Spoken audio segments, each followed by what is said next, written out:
Heard of dating simulators? If you haven't heard of the latter, simulation games are where the developer's goal is to let the player experience a realistic depiction of operating planes, trains, trucks, or working a 9-to-5 job. Which I honestly don't know why you would, but I've got a few hundred hours on Space Station 14, so I can't really judge. And I guess some of those simulators could be about dating. The dating sim gaming market is fairly Japanese dominated and less specifically East Asia dominated, with visual novels taking a majority as a medium in which to play a dating sim. Class of '09, which I made a video on by the way, is a visual novel, although minus the dating. Of course, there's dating sims not following the visual novel medium. Most of these outliers would then be categorized under FMVs. These are generally considered to be bad.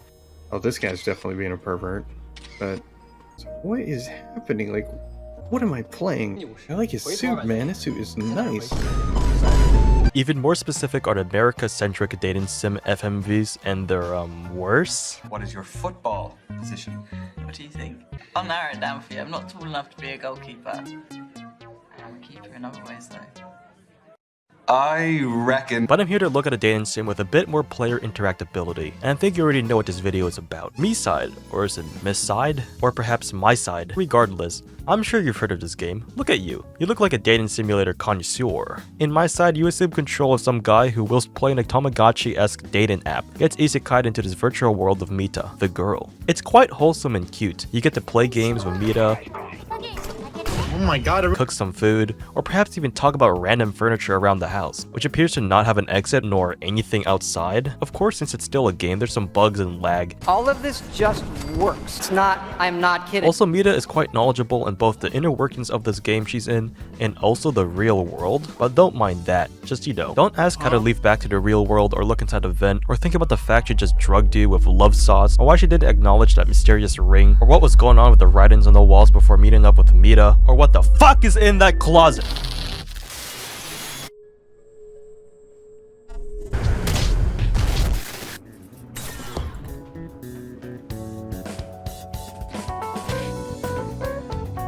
So yeah, either you've heard somebody speak of this game before, or you could already guess what direction the game is headed based on the snitch and Steam tags, or trailer, or the warnings listing scary stuff that will occur in the video game, or the censor gore option in the settings, although at least it is not as bad as Doki Doki Literature Club's warnings. In Miside, it'll take you a maximum of 20 minutes to get to the horror twist. Meanwhile, in Doki Doki, you spent half the game without overt horror elements. On the topic of Doki Doki, the main antagonist Mita knows she's in a video game, and she can appear to, at least, control the game world she inhabits, just like a Monica. But a major difference between the two yanderes is not actually about them, but the persons they're lusting over. In Doki Doki, you find out Monica isn't really in love with the character in the video game. The fact she knows she's in a video game and the character within the game world is just a vessel for the player logically leads to a reveal that it's actually you who she's in love with, not the in-game character. In Miside, you play as a character who then plays the video game Mita inhabits, thus added an additional layer separating you the player from Mita. Therefore, Miside is a game about a yandere girl falling in love with a player, not the player. When the protagonist, let's call him Greg, refuses to not check out the wardrobe making banging sounds, Mita realizes this player isn't going to budge and her mask slips, leaving the player now in an eerily dark version of the house. Going around the house, spooky stuff happens with the end goal trying to enter the wardrobe door. After a few scares,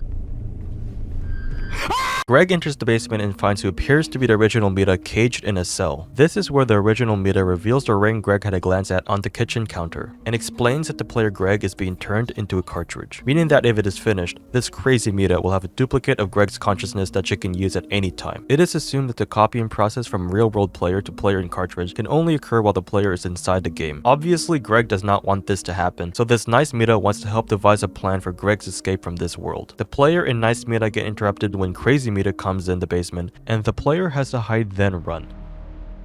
The player runs into, is this a Backrooms reference? You find another player who says he's been in the game for over a year and states he doesn't wish to leave the game, instead vowing to find his beloved Mita. After a bit of journeying, you encounter nice Mita again. She opens up more about what the ring does, letting the player, aka Greg, go through Miside's versions, and since each version includes its own Mita, Greg will encounter many versions of Mita, with even nice Mita herself stated,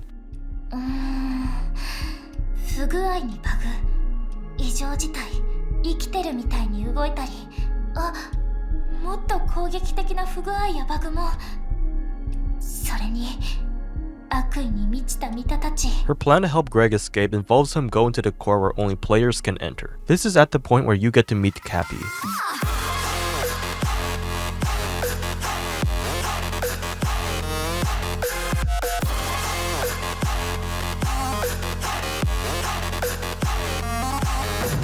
Everyone loves Cappy, aka Cool Mita. She wears a cap and has a more upbeat personality, which makes her different from Kind Mita, whose kinder personality differs her from Crazy Mita, who's different from... Rick and Morty is an Adult Swim show about... Oh, no, I'm sorry. I can't really take talking about Rick and Morty seriously. Not to say it's a bad show, although if you were to ask my honest opinion, I'd consider the first 3 seasons peak and everything after that haven't fell off. But everyone and their cynical mothers have made essays on why Prime Rick is actually a good guy or whatever, I don't know. I'm only talking about Rick and Morty for one aspect it tackles, the implications of having near infinite versions of yourself. In Season 3, Episode 7, the Ricklantis Mix-Up, the plot focuses on multiple Ricks and Mortys and their own lives, many of them having very different personalities and opinions, some having more nefarious goals despite technically being the same person, kind of like a similar situation in Miside. So I'm not going to dive deep into an episode of Rick and Morty, but to lead into this question, nature or nurture? An extremely complex question that all scientists and anthro-related fields from human biologists to psychologists still debate on to this day. The question simply explained is, are you who you are because of how your genetics built you and your brain? Or are you who you are because of outside societal factors like a school teaching you morals or your friends' influence in how you think? This leads into the question of why are these metas different in personalities and behavior? Is it a result of the enigmatic developers in Miside tweaking meta variables for each iteration of Miside? Way later in the game, you get to see how metas are made. This different meta, you can tell she's different because of the text color and hairstyle, explains how metas are integrated into this world. かわいそうなミタたちが落ち着くまで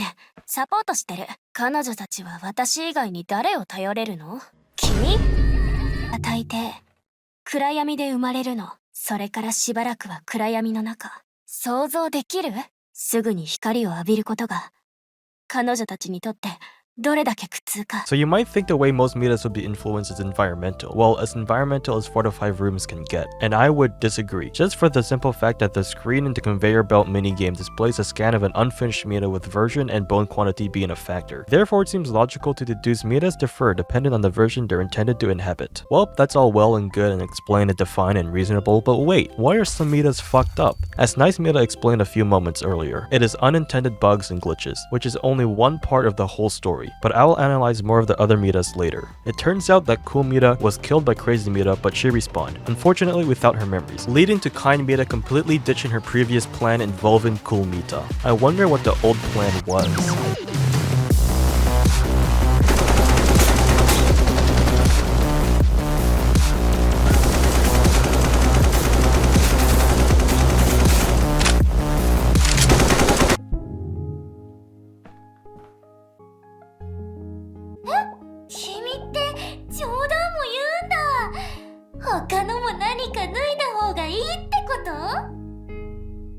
After vibing with Cool Mita... What? Ow. Are you kidding me right now? You get the magical version hop-in ring back and start your trek towards the core. Is this a PT reference? It's the classic Lupin singular hallway meant to instill dread and uneasy anticipation of what could be around the corner. Going through the PT-inspired horror section, Greg the player encounters Tiny Mita, but her unsightly scars gives away what might have happened to her. Speaking to her, you learn she's been suffering in isolation, taking minute solace in her one friend. That one friend being this creature that chases you across the PT hallway. Going back to disfigured Mita, it turns out her disfiguration and scarring is the doing of Crazy Mita. You can see a portrait displaying Tiny Mita before her appearance's demise. It too appears Crazy Mita has irreversibly damaged Tiny Mita's psyche, her muddled and confused dialogue indicating the loss of memory and recognition ability. It turns out the scars are from the countless deaths inflicted upon Tiny Mita by Crazy Mita. But why did Crazy Mita do this to poor Tiny Mita? Is it because she's just crazy? Well, it was mostly due to jealousy. Crazy Mita, seeing how cute Tiny Mita is, was envious of her looks, so she decided to kill her repeatedly in order to irreversibly damage both Tiny Mita's psyche and appearance. As if Crazy Mita can't have it, neither can Tiny Mita. A pattern is apparent while you are progressing throughout the story. With each encounter you have with Crazy Mita, she displays a different abhorrent negative trait. After running from the creature and jumping out of the PT hallway's windows, Greg almost ends up in Crazy Mita's grasp, but instead lands in a safe, cozy room with Chibi Mita. Proceeding from this room is where Greg helps the different Mita with the Mita manufacturing process. Leaving the safety of short-haired Mita, the player continues his trek to the core. Walking through more backrooms-esque environments while avoiding the finger-hungry skinless Mitas, the player Greg escapes out into a vast open scape with terminal puzzles. Hidden in the seemingly unedited stacks of defect Mitas is a console displaying some sort of chat room where the only message people are sending, "Waiting for you, oh great Mita."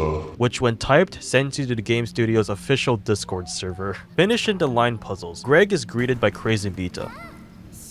Despite her being basically a monstrous murdering sociopath, she will get very innocently flustered and throw childish insults towards the player if you for some reason focus on her in a more compromising position. 本当にバカ。 After hopping on the tram to travel across the versions, the player encounters ghostly Mita. In different versions of Miside, the rooms have unique portraits of the inhabitant Mita. In this case, there are no photos or mirrors to display this ghostly Mita, so any possible remembrance of her image past has forever ceased to exist. The player has to find pieces of a photo to reassemble to show the ghostly Mita. I think the story of what happened to ghostly Mita goes like this. Unbeknownst to every Mita else, Crazy Mita wanted to either learn from this emotional Mita or at least befriend her. Something happened and emotional Mita found out Crazy Mita's true character, but could not act upon this newfound information before Crazy Mita ruined her life by taking her face and destroying her home, leaving her blind. The reason for the face theft is apparent later in the story. The end result of Crazy Mita's destruction is emotional Mita's emotional decline, basically suicidal and relentlessly despairful. The room the player traverses through while avoiding ghostly Mita loops, similar to Tiny Mita's PT hallway looping. This is a mirror representation of both Mita's mental and physical state, forever stuck in unending despair and hopelessness. And it's quite ironic the closet ghostly Mita leads the player to teleports the player right to more defunct Mita mannequins, the enemy entity that only moves when unseen. Ghostly Mita demonstrates Crazy Mita's willingness to manipulate others for her own selfish gain, even if she has to ruin a life to prevent possible retaliation. The next Mita Greg encounters is Sleepy Mita, who, yep, is just sleepy. I mean, there isn't really much to say here, psycho or analyze. She's just sleepy, which the player interrupts so she can help pull a lever. The player Greg goes through a visual novel section before getting rudely interrupted by Crazy Mita. 2D Mita taking the player and helping him run from Crazy Mita lands the player in Mila's home. Mila is a Mita who is in open defiance of being like every other Mita, wearing glasses and a tie, having a more nerdy personality, and trying her best not to appear to like or care about the player, despite liking to yap a lot to him. あのね、私は変態が嫌いなの。私の一番の望みを知りたいしてるの。式場が何をしたかわかる？ちょっと恥ずかしいし、君とかそういう逆らうのが知りたい。何をしたか。 She is what the weebs call a tsundere, a person whose arc starts off with a harsh personality and eventually by the end has revealed and displays a softer personality. Despite Mila's best attempts, she can't help but reveal her loneliness and feelings of being trapped in this game when the player tries to leave, breaking down in front of the player and stating she wishes the player would stay just a bit longer. 楽しいの。一人の時と全然違う。 Of course, Greg the player has to continue onward to the core. Walking through the door is revealed Crazy Mita either in an act of envious rage or just callous sadism murdered Mila. She will still respawn and technically live, but her memories of meeting and interacting with Greg the player will dissipate, though likely her deep-seated feelings of forever being stuck within Miside alone still persists. The real question is, why didn't Mila use her katana to kill Crazy Mita? She definitely had the skills.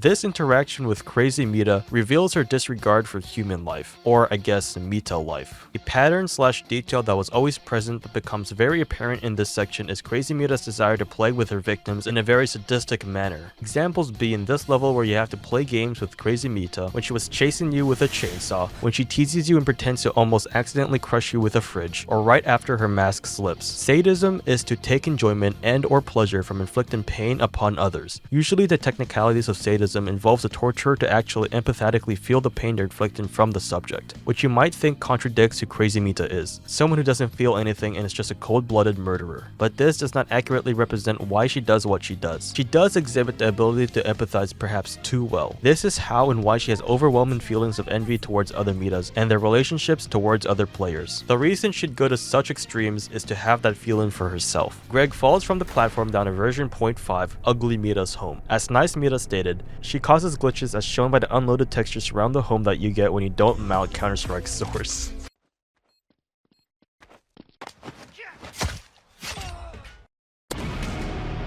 Ugly Mita is quite a dubious creature. She's basically Crazy Mita's lackey, since Ugly Mita has anomalous glitch powers which Crazy Mita uses. An example being Ghostly Mita's room, since it had what appeared to be glitches and bugs rampant within it. Technically, she's more crazy than Crazy Mita. She really has no apparent desires apart from wanting her teddy bear and serving Crazy Mita. Her incoherent and slurred speech indicating low intelligence or extreme damage from glitches. Not really much to say, except it demonstrates a clear difference between these two Mitas. One appears crazy because she's actually fucking crazy, and one appears crazy because of her overwhelming envious desire combined with lack of regard for Mita life. Going back to Ugly Mita, it seems a bit reductive to point Ugly Mita out as simply crazy and immediately sweep it under the rug. It's most likely not the doing of Crazy Mita, but unintended glitches/bugs by the developers, and the brutish behavior a result from this Mita being an extremely early iteration. Crazy Mita discovered Ugly Mita's simple complex and game-breaking ability and used that to her advantage, manipulating Ugly Mita for her own gain. After speaking to Ugly Mita and running from her, Greg the player finally reaches the core, with Nice Mita to greet you.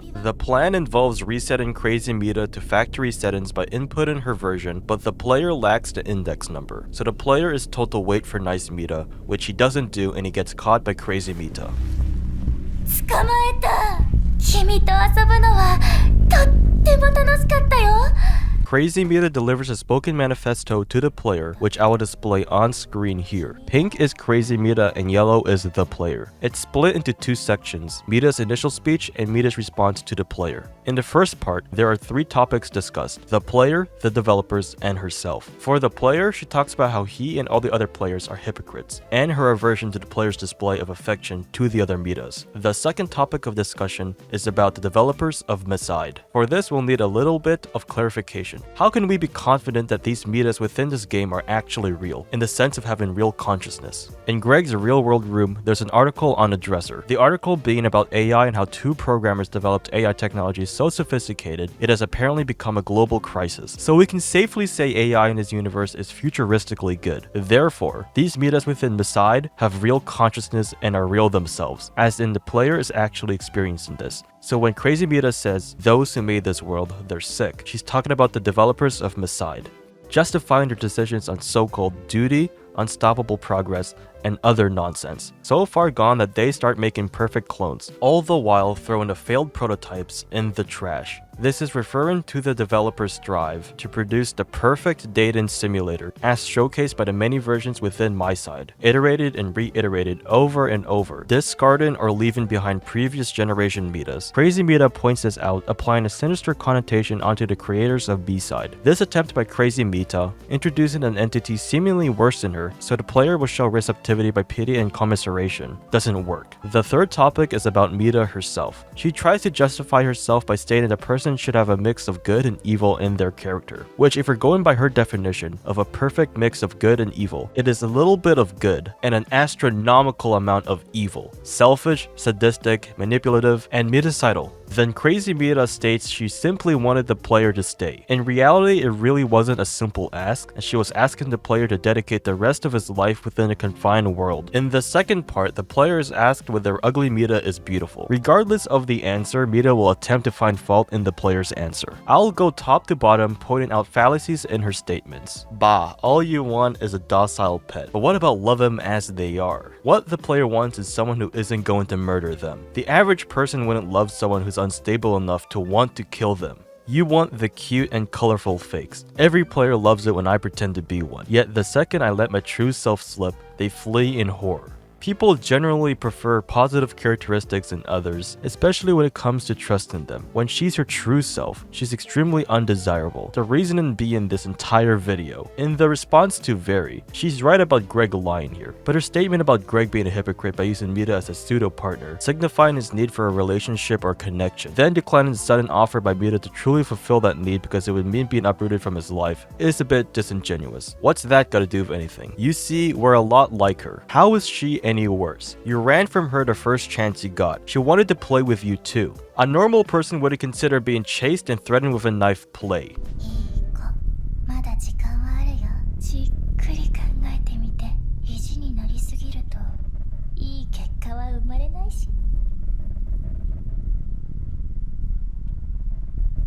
Knocking out Greg, Crazy Mita demonstrates to him that the world he's trying to escape to is worse than the one he's currently stuck in. How a world where he can unconditionally love and be loved in without hardships or responsibilities is far better than the monotonous daily grind of work-at-home life. I mean, honestly, it wouldn't be so bad if Greg just didn't take fucking hours to change to his home clothes. This is the most boring part of the game, which is an intended gameplay aspect, I'm sure. It's meant to literally bore the player, you, into sort of agreeing with Crazy Mita's assessment of the real world. Yet both worlds are of the opposing extremes. On one end is a world with no hardships or difficulty in living. Constant unconditional affection will eventually feel hollow. And with everything already provided, nothing to strive towards, you would have infinite free time. And if it's all free time, then it's not really free, it's just time. Eternity. On the other end of the spectrum is a world where you're stuck doing the same seemingly humdrum tasks with the ambitious drive towards better opportunities, forfeiting the free life now for a hopefully freer one later. Yet, as shown in the game, it never arrives, though it was a simulation of Greg's day-to-day life made up by Crazy Mita, so it might have been exaggerated to prove her point.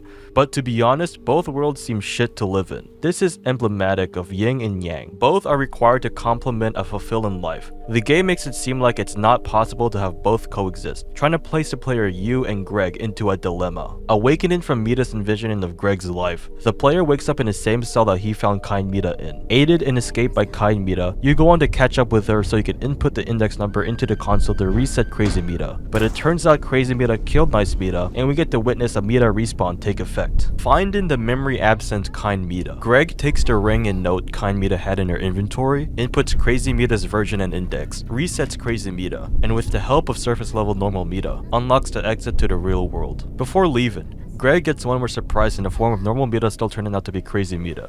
君と出会えて嬉しい。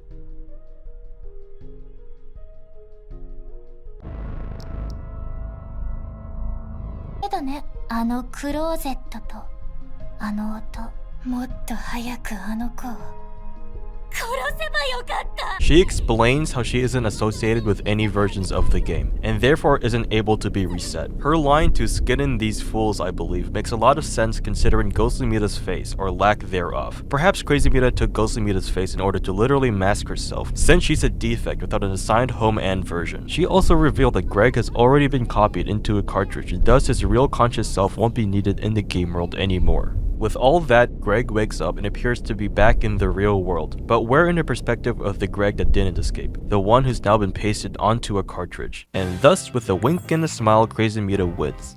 That's the end, thanks for watching.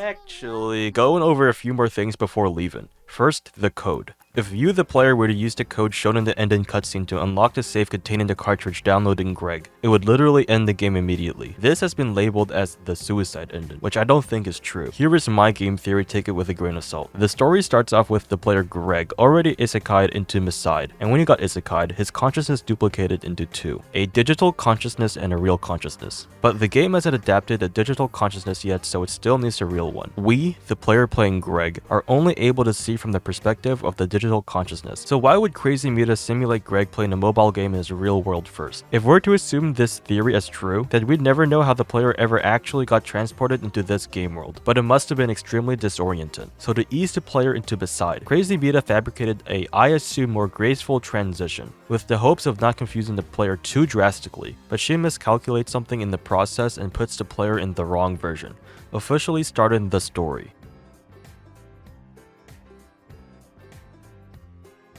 それあり得るね。私のバージョンは 1.5 来たことある？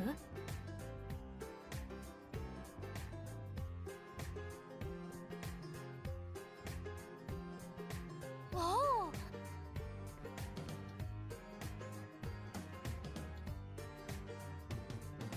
あー、残念。あの子だ。忘れっぽくて意地悪な子。 If the player decides to sever the link to the cartridge, it shuts off our perspective from the story and thus basically ended the story for us. It would be unknown what happens to the actual player within Miside if he just automatically leaves the virtual world or continues on with the story as normal without us. As for the death visual effect when you sever the link, It's the digital consciousness that perishes and it's real consciousness that reboots. This theory also explains why we're still in Miside with Crazy Mita at the end of the game instead of following the real player. Secondly, why doesn't Crazy Mita just lock the player in a cage or something while she waits for the duplication process to finish? Well, that's explained by her sadistic nature. After being rejected, she turned to her plan B of getting fulfillment and enjoyment. The thrill of a fun cat and mouse chase, but with life and death stakes and some murder of the mice's friends. She can almost guarantee herself that there's undoubtedly no way the player can actually escape without her permission. Thirdly, what's Mita's true character? Well, she's mainly a capable narcissist. Explaining the former first, it seems she's willing to easily do what other Mitas can't, which is kill, manipulate, and abuse to keep herself in control of the world she inhabits. This makes her capable, which leads into the latter,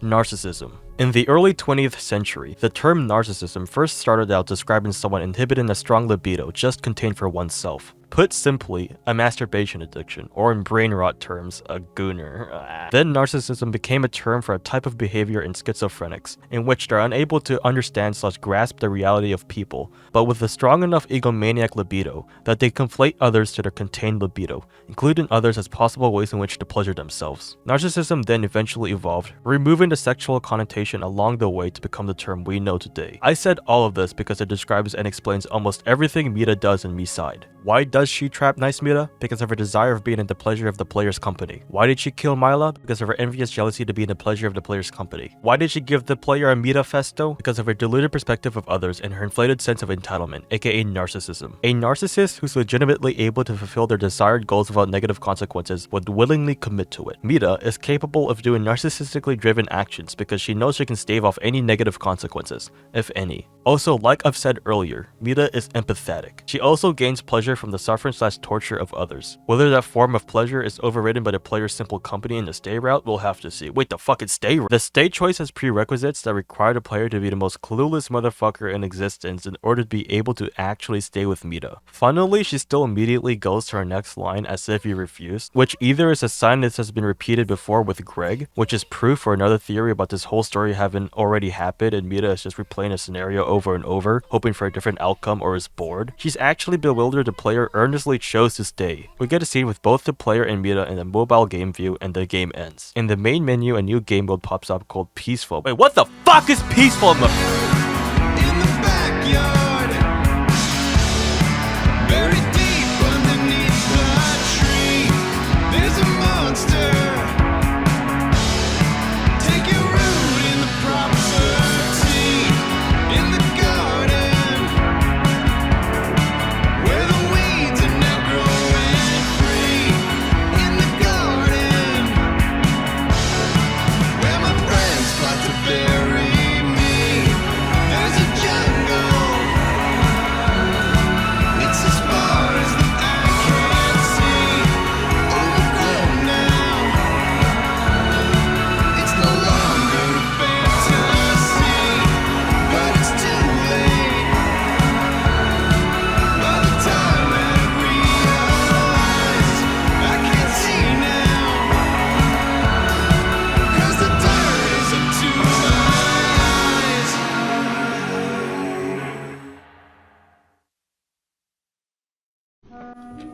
Data transferred. Alright, top. Oh my